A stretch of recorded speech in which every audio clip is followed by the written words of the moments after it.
Hola compañeros, somos parte de la Facultad de Arquitectura y Urbanismo y a continuación le vamos a exponer el tema de pensamiento crítico para el pensamiento gráfico, que corresponde al tema de habilidades analíticas del pensamiento, por parte de lo que viene siendo la materia de pensamiento lógico y heurístico, impartida por la maestra Iris Lisset Castillo Díaz. Para poder iniciar con la exposición es necesario una pequeña introducción acerca de qué son las habilidades analíticas.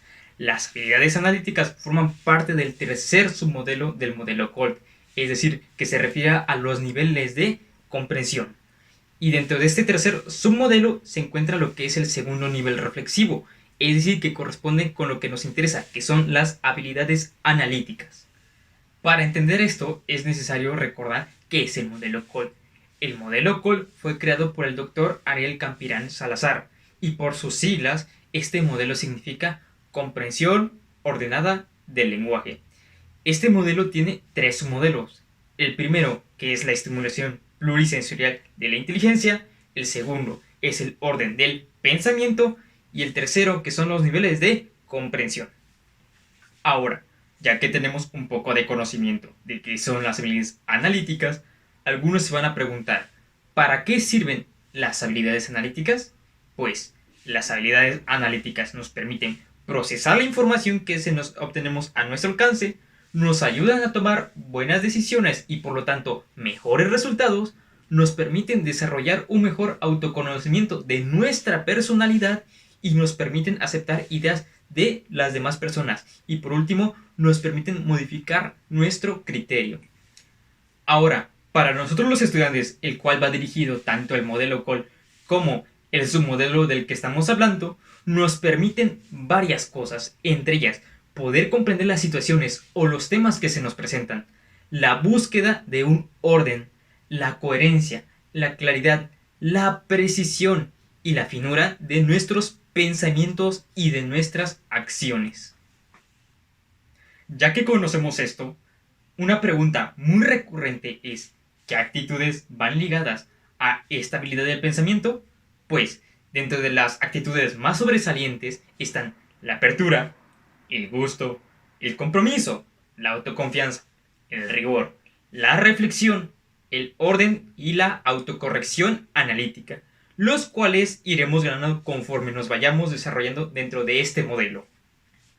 Para entrar más en contexto con el tema central, se entiende de que el pensamiento crítico y el pensamiento gráfico son métodos de campos muy distintos.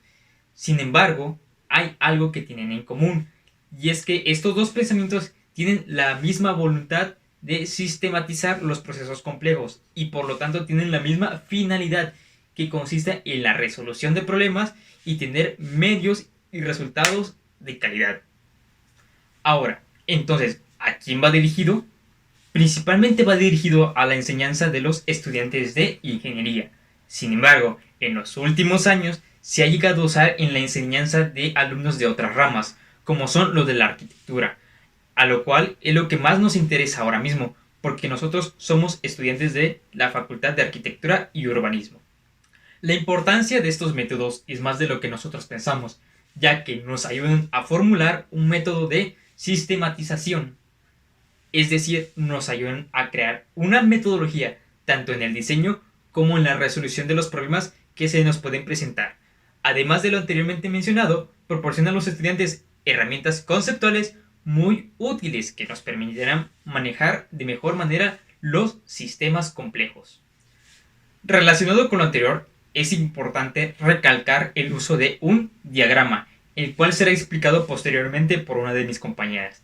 Este diagrama, en resumidas cuentas, es un instrumento de diálogo, tanto para las demás personas como para nosotros mismos, el cual la función principal es la de formar anotaciones, tanto de análisis, de reconocimiento y de reflexión, así como de ser un instrumento de pensamiento, de síntesis, de producción y una máquina de acción.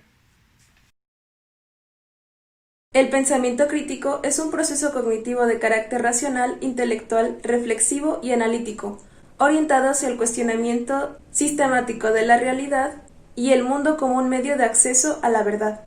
Es razonable ya que opera mediante la evaluación y análisis de un tema, para obtener resultados que posteriormente serán comparados y contrastados, mediante una aplicación de pensamientos razonables para llegar a conclusiones válidas y posturas objetivas. En este sentido, podemos decir que el pensamiento crítico es fundamentalmente racional y dispone de la razón como principal herramienta para su objetivo, el cual es identificar aquello que es estéticamente justo, correcto y verdadero.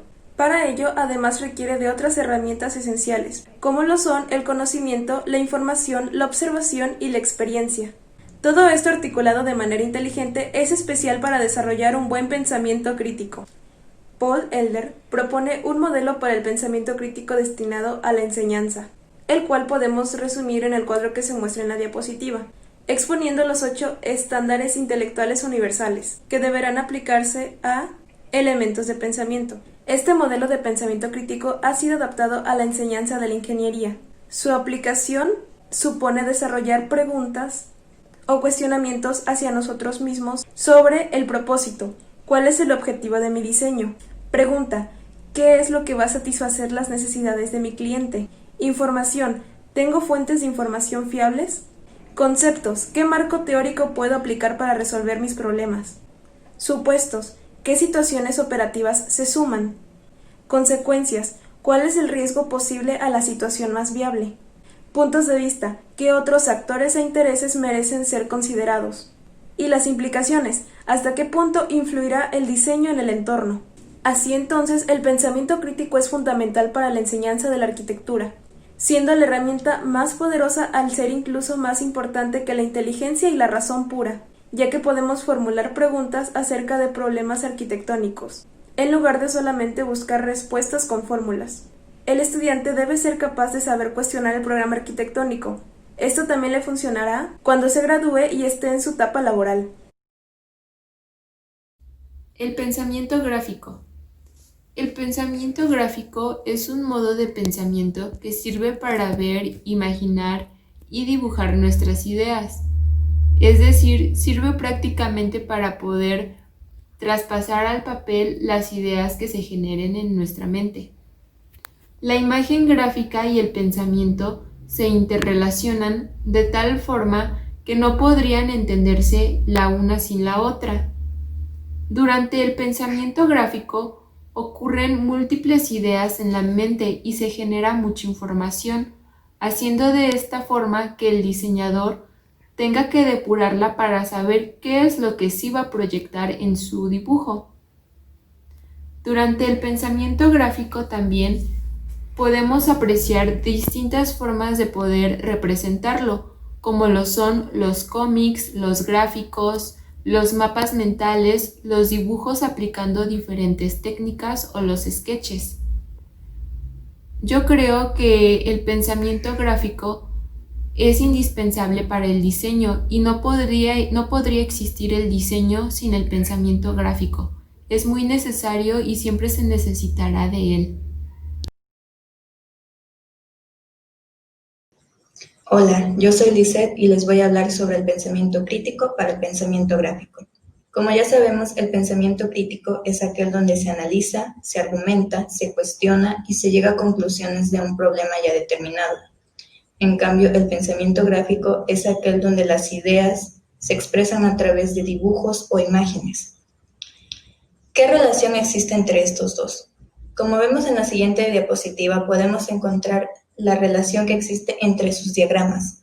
Por ejemplo, el pensamiento crítico ya tiene una serie de pasos para poder llegar a una conclusión, donde se tiene que analizar, se tiene que argumentar, cuestionar sobre lo que ya se conoce, informar para poder tener bien claras las ideas y finalmente llegar a una conclusión. Estos se van relacionando de forma de que, como ya existe un esquema para el pensamiento crítico, se basa a otro esquema del pensamiento gráfico. ¿Qué queremos decir con esto? Que al decir que analizamos podemos figurarnos o ya imaginarnos una idea cuando estamos analizando un problema. Ahora, cuando lo argumentamos es porque ya nos informamos sobre todo lo que tiene que conllevar con él. por qué se ocasiona, cómo surge, cuándo se da y todas esas cosas. En este caso es donde vamos dibujando lo que se llama el esquema del explorador, porque estamos indagando y estamos siendo curiosos para no quedarnos solamente con una idea o un concepto, sino ir más allá y ver más allá de lo que ya conocemos. Finalmente, cuando se tiene el esquema o dibujo de la conclusión, es donde nosotros ya visualizamos todo lo que pasa, cómo se surge ese resultado que queremos llegar y lo expresamos de una forma visual. Finalmente, como mostramos en la siguiente diapositiva, obtenemos 4 capacidades si unimos estos dos pensamientos. Se podría decir que no funciona uno sin el otro, porque el pensamiento gráfico es donde expresamos ideas que ya tenemos. ¿Y cómo vamos a tener esas ideas sin antes no analizarlas? Es aquí donde entra el crítico. Para que tú puedas expresar una idea a través de lo visual, necesitas saber bien qué es eso que tú quieres expresar. Esta idea se da mucho en la conceptualización. Por ejemplo, cuando queremos hacer una abstracción de una mariposa, vamos a decirlo así, tenemos que investigar primero, haciendo uso del pensamiento crítico, analizar qué es la mariposa, qué partes componen su figura y cómo podemos abstraer esa imagen ya realista a una visual con la idea que nosotros tengamos de ella. Es decir, ya analizamos qué es, cómo funciona, cómo vuela, cuáles son sus colores. De todo eso nosotros nos vamos armando una idea y la expresamos de la manera en que nosotros la entendemos, con la finalidad de que otras personas entiendan ese modo de pensar que nosotros tenemos. Es así como llegamos a la abstracción. Por eso nos da 4 capacidades principales, que son la capacidad de análisis, para saber bien la información que vamos a tener, la capacidad de asociación. Es aquí donde juntamos los dos y hacemos una combinación de ambos pensamientos. La capacidad de visualización, donde ya nos imaginamos cómo puede ser, cómo la podemos determinar, con esa forma de pensar que nosotros tenemos o cómo la queremos expresar. Y finalmente, la capacidad de creación. Una vez que ya analizamos, ya hicimos, ya visualizamos, ya podemos crear nuestros objetivos. Es así como se relacionan ambos pensamientos, el pensamiento crítico y el gráfico. Ambos se tienen que juntar para poder llegar a nuestros resultados. No puede funcionar el gráfico sin el crítico, y el crítico es fundamental para poder llegar a resultados en el pensamiento gráfico y expresar nuestras ideas. Muchas gracias. Vamos con el siguiente tema. En conclusión, el pensamiento crítico y el pensamiento gráfico tienen un mismo objetivo, que es la resolución de problemas por medio de 5 características principales y fundamentales, que en este caso son la interpretación, el análisis, las consecuencias, la explicación y la autorregularización. De ahí viene otro punto importante que viene de la mano con el pensamiento gráfico, que son los diagramas. Los diagramas deben cumplir con 3 características principales, que son la comunicación, optimización y evaluación. Nos referimos a comunicación a el hecho de que un emisor transmita algún mensaje a algún receptor. La optimización es que el mensaje que nosotros como emisores les tratamos de dar a los receptores sea claro y conciso. Y la evaluación es el valor y la importancia que los receptores le dan a el mensaje que nosotros queremos difundir o comunicar.